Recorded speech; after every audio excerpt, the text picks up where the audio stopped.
Good, hello. Welcome back to another Sunday case study. I'm Pisces Palmist, and every Sunday I look at the hands of celebrities with a view to understand a bit more about them through their hands. This week we'll be looking at Rupert Murdoch. Sorry about that. I actually don't know where to begin. It's a lively hand. It's not all that common, especially on men. And lively hands are destructive forces. They are very efficient. They're very good at getting the jobs done. They are high achievers, highly ambitious. They are great motivators. They make efficient bosses. They often have very strong personalities, and that's denoted by the thickness of the fingers, particularly this basal phalanx of Mercury. That's very strong. And it provides a person with an intensity of skills, but also a personality not to be messed with. They are no nonsense. They are blunt. Say it how it is. There's a lot of things I'm seeing in this palm which I expected to see, but there's a few unexpected things. The lifeline itself, I expected to hug the Venus mount a bit more tightly than this.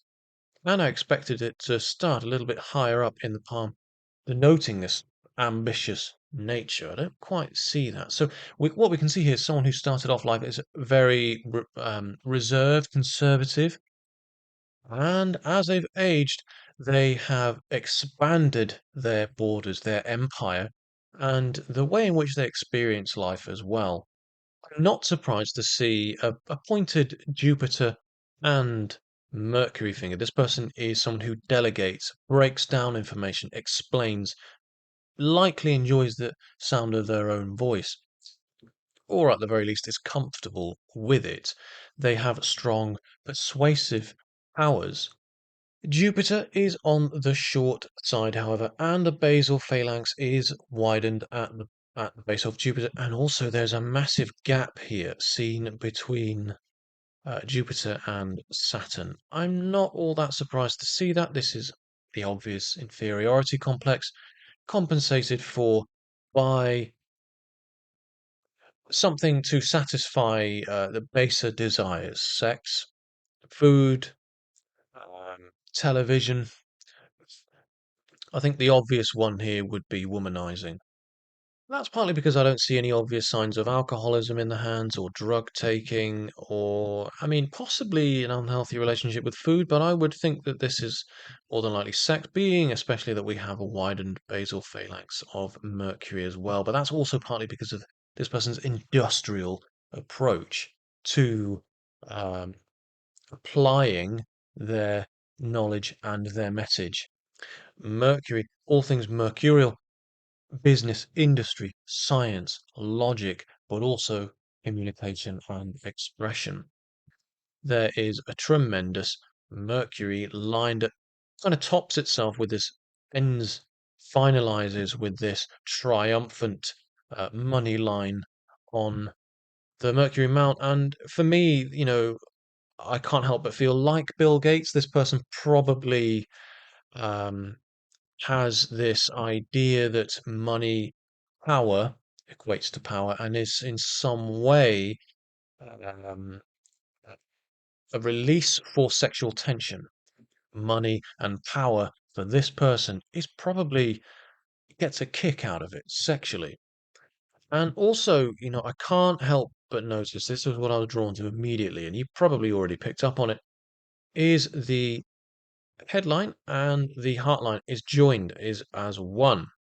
And as far as a simian line goes, because that's what this is, it's not the worst, but a simian line does actually, I've seen this on another lively hand, and it makes for a brutally efficient boss.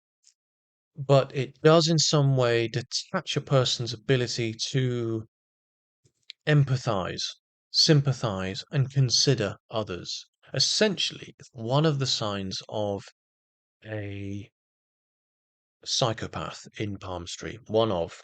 Got to be very careful there because you can never really diagnose, especially something as complicated as that, uh, from one sign. I mean, complicated, difficult to diagnose psychological disorders. Um, and conditions are extremely difficult to diagnose outside of palmistry, especially inside of it. The palm itself is quite angular, and that really represents this person's grounded, rooted, materialistic, level-headed. Uh, their ideas are firmly fixed in a foundation of materialism. The Apollo finger is long. This person's reputation matters to them. Ah, this is interesting. Notice how I mentioned earlier about the lifeline starting a bit higher. This ambition line here that stems from, I would say, about the age of 20, maybe 19. It does in some way kind of, it looks as though the lifeline actually begins up on Jupiter. I mean, it's not, but this ambition line is part of the root of this person's life. Their life, in some sense, started at this point for them, or at least a new era of their life did. One of the things that makes me feel very uncomfortable about this palm is not just the kind of reptilian leathery texture to the skin.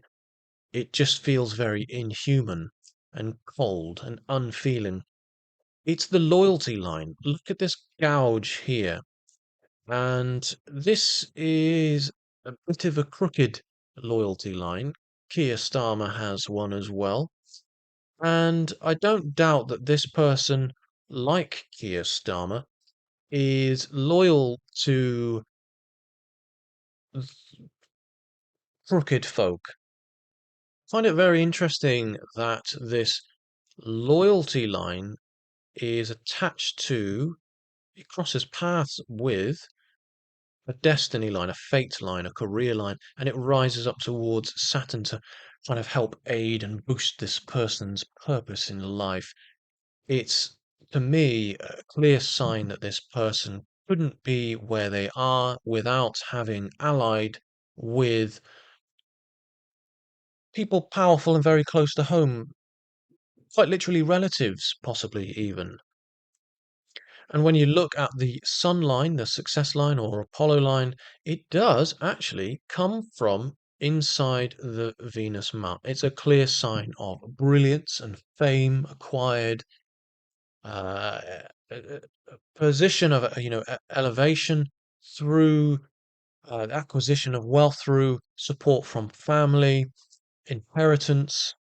Again, this person couldn't be where they are without that kind of inside support, as it were. Another fate line comes from Luna and rises up towards the same place, Saturn.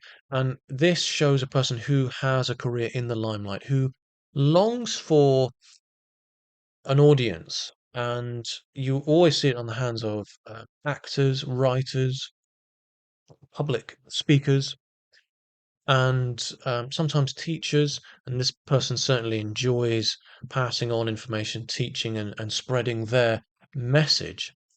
And a person with this sort of fate line coming from Luna, it's above Pluto. It shows us someone who is potentially has a career that sort of waxes and wanes like the moon. Often a career line stemming from Luna shows a person with a career, with a creative path, creative industry, and all creative industries, the fortunes of which waxes and wanes. However, this person's fortune is heavily supported by influences I've already mentioned. There does appear to be something of a Mars line. It could well be, in fact, a secondary lifeline. It would not surprise me. Double lifelines are often seen on the hands of people who have a wealthier partner than them, are in some sort of relationship with someone else who earn a lot more than them. Also, it's seen on the hands of people who live a double life. That would not surprise me.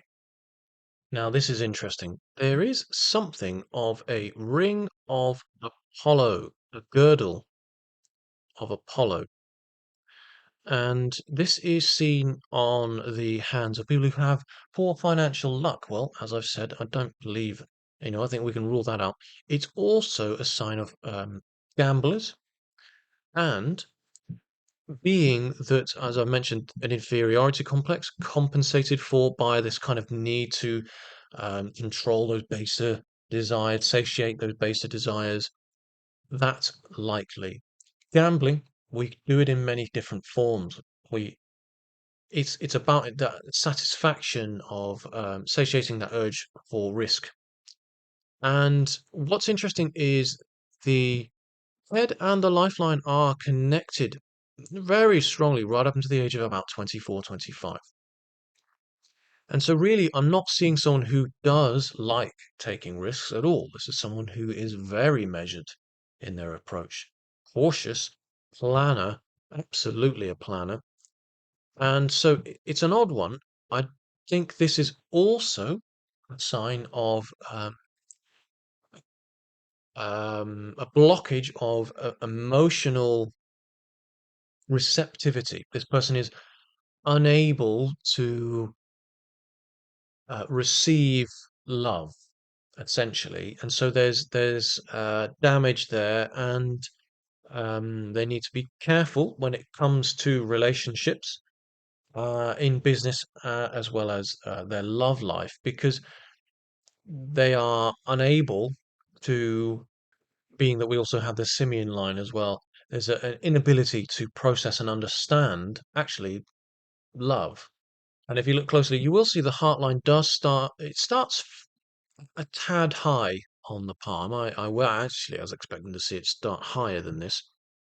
It does, it does rise up between Jupiter and Saturn. This person isn't void of the ability to perceive, differentiate from right and wrong. However, being that there is also this um, utter fusion between emotions and decision making, there is this other sort of switch this person has where they can just turn the feelings off. You can see on this horrible image of his hand here, the heart line does start a little bit high just here. And there is a third option for the fate line as well here, and that's right into Neptune, this place to sort of captivate and hold an audience. And also, I mean, it's borderline Pluto, which again would signify a person who's sort of come back from a past life with a clear ambition, unfinished business. Interestingly, there looks to be something of a cross here formed at the end of the fate line, and can't help feel that there's some sort of accident here towards the end for this person. I do find it interesting that somewhere around in the middle of his life, around about the age of 40, I would say, there is some sort of moment of impact from close to home, an event involving the family sphere, and you can see just how that kind of jars the fate line as well, one of the fate lines. I wonder if this is a loss of a parent. And I notice this massive gap here seen between Jupiter and Saturn at the base, and this is always a sign of an absent father, either emotionally or literally.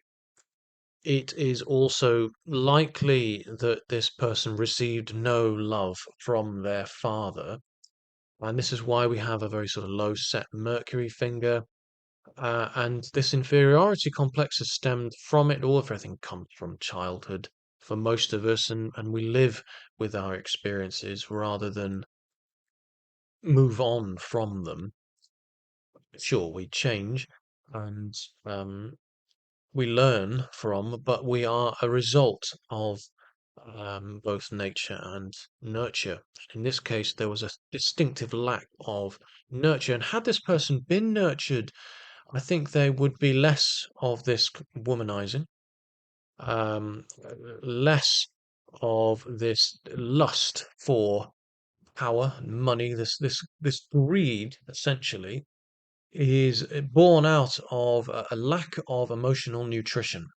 And it's interesting to see that after this age of around about 40, the fate line, this one fate line here anyway, seems to kind of it's really sluggish here. It's thickened. The energy here, the effort required to persevere. It's almost like this person's compensating for that loss. Now, I really don't know all that much about Rupert Murdoch. I mean, I'm going to go I'm going to make an assumption he's not a nice person. He's not known for being a nice man. Um, but other than the fact that he's 93 and he's married lots of times, I don't know anything about this person other than what I've already said about him through hand analysis here. But what I will say is that the lifeline here, notice how it kind of swings outwards into lunar. And really, this person will die far away from where they were born. And I can see here, curiously, just about there is something of a line here that comes from upper Pluto. It's connected with the fate line as well. And, being that we have a cross up here, being that when this person does die, and in all likelihood, it's probably not going to be that far away, I think it will be an accident, and I don't think that they'll be on their native soil when it happens. I think I'm going to wrap it up there because actually I'm feeling a bit sick looking at these hands. I hope you've enjoyed this video. Please do let me know what your thoughts are. And also, I'd really love to know who you would like me to read the hands of for next Sunday's case study. Please do subscribe and thank you very much for watching. I'll see you next time.